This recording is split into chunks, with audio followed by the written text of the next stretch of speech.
Hi, and welcome to this special edition of Plugged In. It's the Kidney Cuisine Cook-Off. This is the Kidney Cuisine Cook-Off. Participating in this showdown today, we have Yi Cho. He's a Canadian film and TV actor. Our lovely judges today are Gurjeet Power. She's a registered PD renal nurse who used to be on PD for 4 years. Asher Mendelson, and he is a critical care physician, PD scientist, and a clinician. What was the other one? There's a few. He does lots of things. There's lots of things, yes. Okay. Then our first team is Chef Anjali, and she is a nephrologist, director, professor, and president of the ISPD Northern Chapter.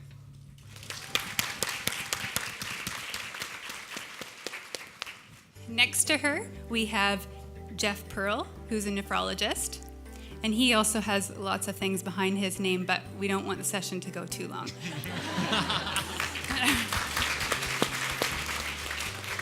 Then our second team is Chef Laura. She is a registered dietitian. And we have Angie Chen, who is her sous chef, who is a registered dietitian. So today we have 2 teams of chefs. There will be 1 winner and 50 minutes of hardcore cooking. Today's secret ingredients are herbs and spices.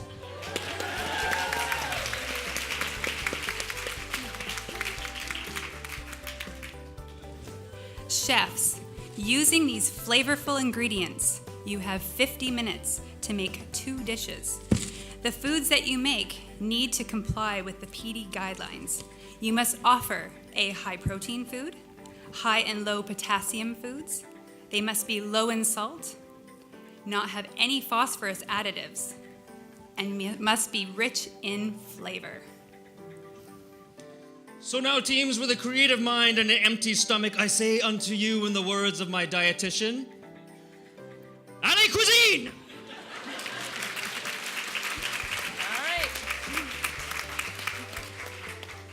The first thing that the chefs are doing is rushing over to get the ingredients. All right. They're rushing. I hope nobody gets elbowed in the face on the way over here. This is very dangerous. I'm sure we're violating some insurance thing right now. Come on, Angie. All right, here we go. There's lots of herbs and spices here to choose from, and they've picked their weapons of choice for the day. Perfect. So on that table, there is a variety of spices. There's cinnamon, turmeric, cayenne, cumin, oregano, nutmeg, basil, cilantro, dill, just to name a few. After all, they say that variety is the spice of life. So each person's diet for PD can be very different, and the recommendations that we dietitians make will depend on the person's blood work, how much they're eating, their beliefs about food. The main topics that we'll talk about today in Kitchen Stadium are protein, phosphorus, potassium, and sodium. Go.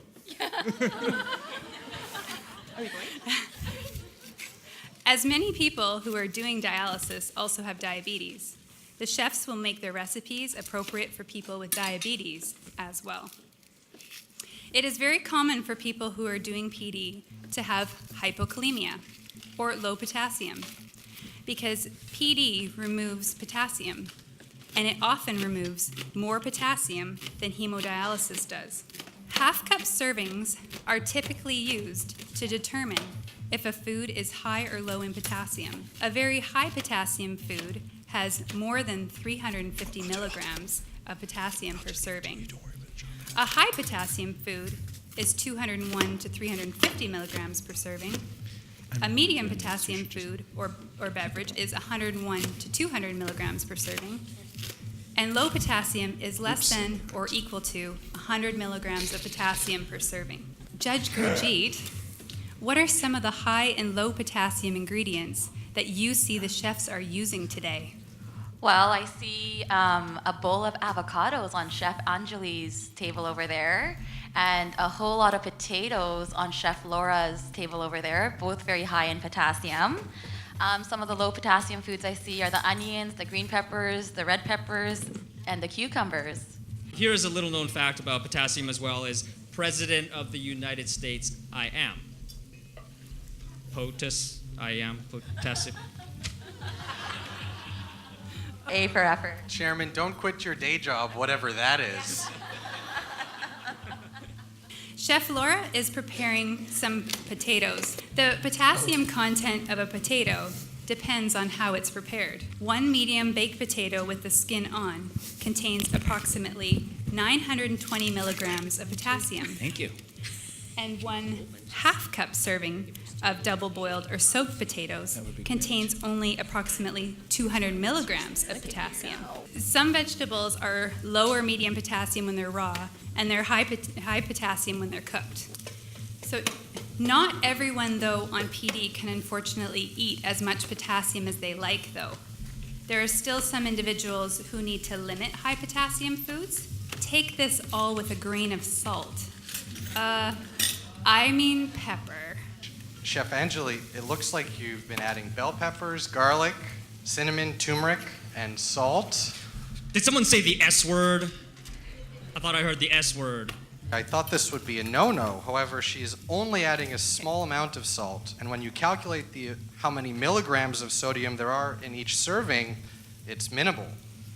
When you're doing dialysis, if you eat too much salt, this can cause high blood pressure, swelling, make you feel more thirsty, and then you drink more water, which needs to be removed with stronger PD solutions. This serving is 1/6 of the recipe, and that amount of sodium per each serving is 116 milligrams, which is still low in salt. That's why label reading and paying attention to the portion sizes are important. Sometimes food labels can be misleading and make it seem like the food item is low in salt because they are listing a very small serving size. Let's say there are 100 milligrams in a 10-gram serving of food. But if you eat the entire bag of 100 grams, you'd be consuming 1,000 milligrams of salt. This wouldn't be low in sodium at all. It looks like Team Laura has added some chopped fresh dill, oregano, garlic, and lemon zest to the bowl to make some marinade for her chicken. Chef Anjali is making a vegetarian dish and using chickpeas. One of the things that we look at with the PD diet is phosphorus. And it's very common for people who are doing dialysis to have high phosphorus levels. Chef Anjali is making a vegetarian dish today, and it typically has more potassium and phosphorus in it compared to other meat dishes. If your kidneys aren't working well, vegetarian dishes can still be a good choice, but I just recommend speaking with your dietitian about how often you can include these dishes. Chickpeas, lentils, dry beans can have a bad reputation because the amount of phosphorus they contain. But there is a difference between phosphorus that is naturally found in foods like meat, dairy, legumes, compared to phosphorus that's added into foods. Now, companies add phosphorus into food for a variety of reasons. It can be a preservative, can enhance the flavor of foods, and also help baked goods rise. The problem is that these phosphorus additives are extremely bioavailable, which means you absorb almost all of the phosphorus. Animal phosphorus, like meat, dairy, you absorb approximately 40 to 60% of it. Whereas plant phosphorus, you absorb about 20 to 50%. However, this can change when the food is processed. Chef Laura today is using fresh chicken. Fresh chicken doesn't have added phosphorus in it. If she chose a boxed chicken from the freezer or chicken that was seasoned, then most often it has phosphorus added into it. Unfortunately, the amount of phosphorus typically indicated is not typically indicated on a Canadian food label, which is very common for other countries as well. You can tell if there's phosphorus added into a food by looking at the ingredient list. If there are ingredients with the letters PHOS, phos in an ingredient means that phosphorus was added into the food. So this could be examples like monocalcium phosphate, pyrophosphate, phosphoric acid, just to name a few. By making more food at home and by label reading, you can cut down on the amount of phosphorus that you consume. Remember that limiting the amount of processed food you eat is recommended for everyone, not just for people who are doing dialysis.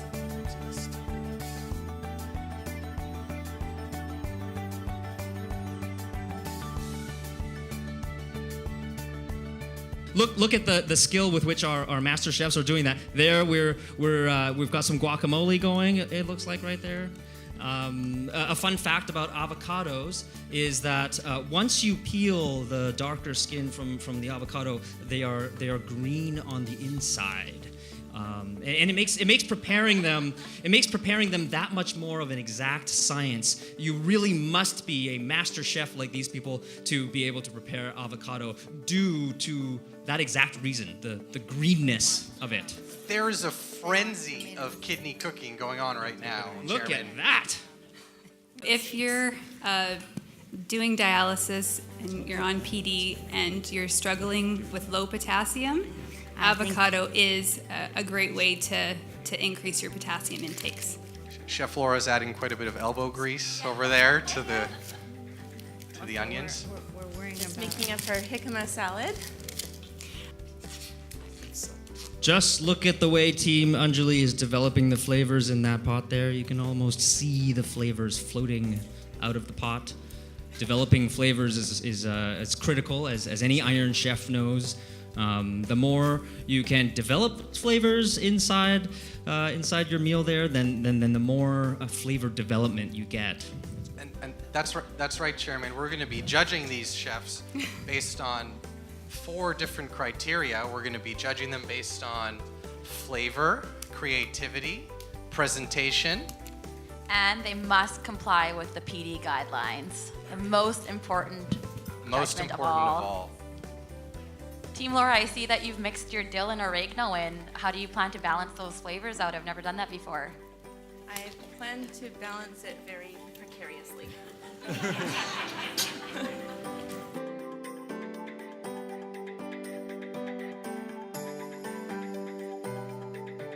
I am just sauteing the chicken for the chicken souvlaki that we marinated. It's masterful how she's got the heat coming up from underneath the pan, and the pan is being heated up, and that heat is transferred into the chicken in that way that only Iron Chefs can do. And you can see that it is really actually developing the flavor, as you say. But Chairman, this cooking is for everybody, so not just the Iron Chefs, but everyone here can learn to cook just as well as they can. Absolutely. Everyone who's watched this show today can do it. Because the chefs are revealing their secrets to us as we speak. Look at that. We have passed the 30-minute mark, folks. That means, chefs, you have less than half the time remaining to complete your culinary creations. That does not mean, however, that we will accept half the tastiness. Give yourselves time to develop those flavors or risk dishonor in Kitchen Stadium today. We have something special for you folks today. This is the culinary curveball. Designed to throw our chefs off balance, but your flavors cannot be off balance, of course. Chefs, you will need to make a flavorful beverage in addition to your 2 dishes. The beverage must be low in sodium, free from phosphorus additives, and ideally low in sugar. Whatever. We are making a lemon-infused water with thyme. Hi. And here is some thyme. We have so much. Yes. Okay, bueno. Chef Jeff, it appears time is on your side. No. No. Ah, that's so funny. Yes. Kidneys help to keep the right amount of fluid in our bodies. If somebody needs dialysis because their kidneys aren't working well, the amount of fluid that they drink is very important. If they drink too much fluid, it can cause things like swelling, shortness of breath, high blood pressure, and they may need to use stronger PD solutions. If they do not drink enough fluid, dehydration can become an issue, and they may feel dizzy, have muscle cramps, or other symptoms. If you are doing dialysis and you're not sure how much fluid you should be drinking each day, speak to your healthcare team about how much is a good amount for you to drink every day. Some people may think that certain foods are taboo for people who are doing dialysis, but there's only one food that I would say never ever to consume. Starfruit, or carambola, is the only food or beverage that would never be included in this battle. One way to recognize this fruit is that when a starfruit is cut, it is in the shape of a star. So starfruit has a neurotoxin, and it is poisonous for people whose kidneys are not working well. Symptoms can include uncontrollable hiccups, confusion, vomiting, muscle weakness, seizures, coma, and even death when starfruit is ingested by somebody with kidney failure. We strongly advise that people who are doing PD or have a lower kidney function avoid consuming starfruit, its juices, and any products that have starfruit in it. So ask your dialysis team or nephrologist if you have questions about starfruit. Chef Jeff, are you chairing the session on technique failure? What we have here is a technique failure.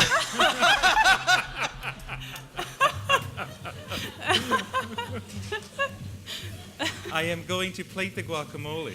And so it's always important to garnish with things that are in the ingredients. So if you've used cilantro, use cilantro as a garnish. If you've used lime, use lime as a garnish.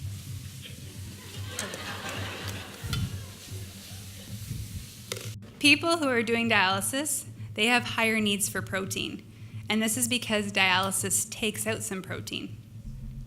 If a person does not get enough protein, they're at higher risk for malnutrition, infections, poor wound healing, so I guess maybe Jeff needs some more protein, and they're at a higher risk for hospital admission. Some ways to include more high-protein foods, and dietitians are great for this, but just a few examples, would be including a source of protein at each meal, adding tofu to smoothies, soups, or a stir fry, add an extra egg to homemade French toast, pancakes, or waffles, have cottage cheese with fruit at breakfast or for a snack, and adding meat or poultry to homemade salads, pasta, or rice. Jill, what are your thoughts on protein supplementation? So great question. So I go with the philosophy of trying to do food first, and then if you're struggling, then we can look at things like protein powders, protein bars, and nutrition drinks. It looks like the chefs have started to plate their dishes. As we all know, presentation accounts for 5 points from each judge. We will be expecting only the highest caliber presentation from our chefs today. The recipes that the chefs have made here today, they're great options for batch cooking. I don't know about everybody else here, but there's certainly days where I do not feel like cooking. But if you're prepared and you have food in the freezer or the fridge, this can help minimize the amount of high sodium and phosphate-ridden processed foods that you eat. There's Chef Jeff lightly sprinkling on some more herbs and spices. As you know, we want the secret ingredient today to be the primary focus of the dish, and Jeff is ensuring that we have enough herbs and spices on the dish in order to make the herbs and spices really shine. Now, if the audience will kindly imagine a large gong sound in their own minds. Gong. Our chefs have completed their meals. Well done, chefs. A big hand of applause for the chefs for what they've done today.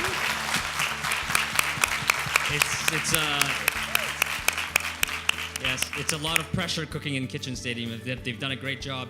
Chef Anjali here. What have you made for us today here? So, what we have is a Moroccan chickpea stew and a guacamole.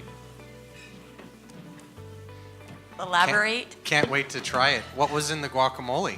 The guacamole was a delicate balance between avocados, freshly picked lemons. Meyer lemons are the best. And no, limes. And tomato and onion, red onion. Prepared to be outstanded by our guacamole. Well, we'll see about that.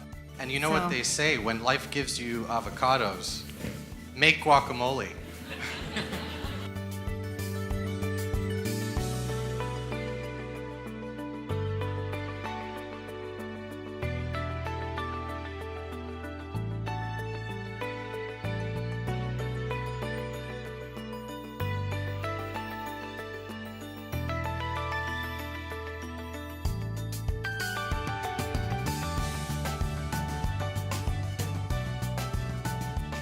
Chef It's Laura, can you delicious. tell us a little bit about your dish?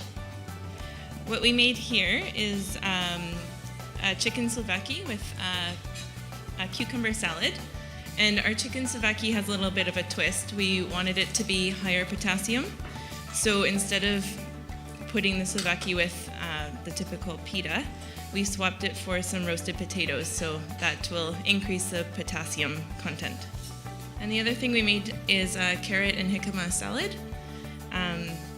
It's from Davida. It's nice and refreshing and light, and it's perfect for warm, sunny days.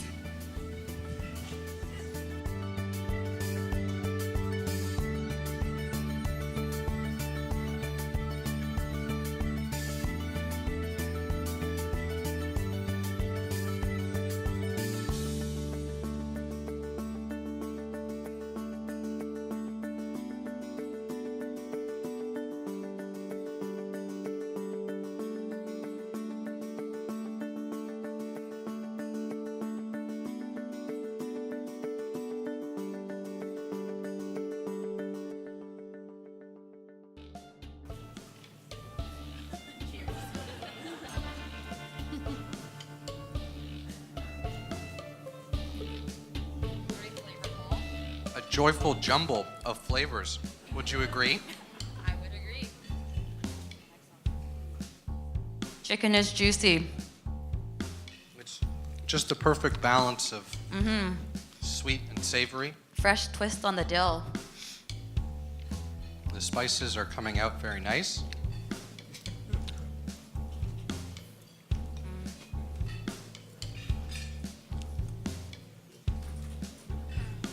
Shall we try the other dish? Mouthful of flavor. Go ahead. Oh, we have to drink the water, the flavored water first. Actually, it's delicious. Refreshing. It's not water. Very refreshing.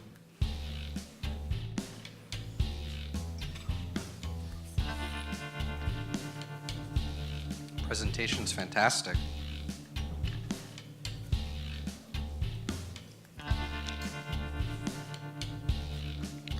Wow. Delicious.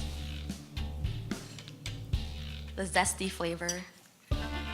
Just the right balance, I think.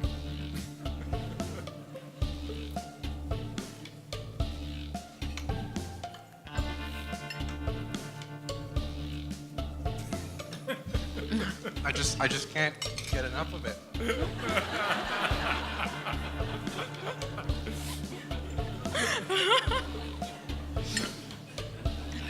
Second helpings are welcome. The avocado was delicious.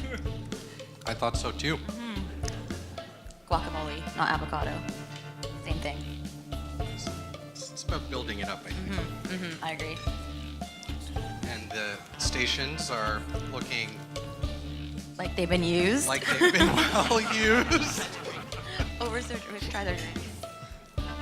Missing the ISPD logo, I see. I don't know. Let's try not to hold it against them.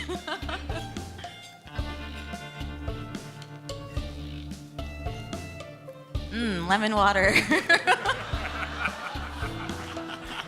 It's delicious. All right. So now that the judges have had a chance to try out the food, we do, because it's so close, I think the judges are having a very difficult time deciding. Is that right? I think we're just gonna step off stage for 1 second. Oh, and well, confer. yes. Should we take the we'll, food with we'll us? have to deliberate. We're asking the audience to help us with the judging today. By show of how much noise you can collectively make. Who do you think should be the winners today? Let's vote for Anjali and Jeff.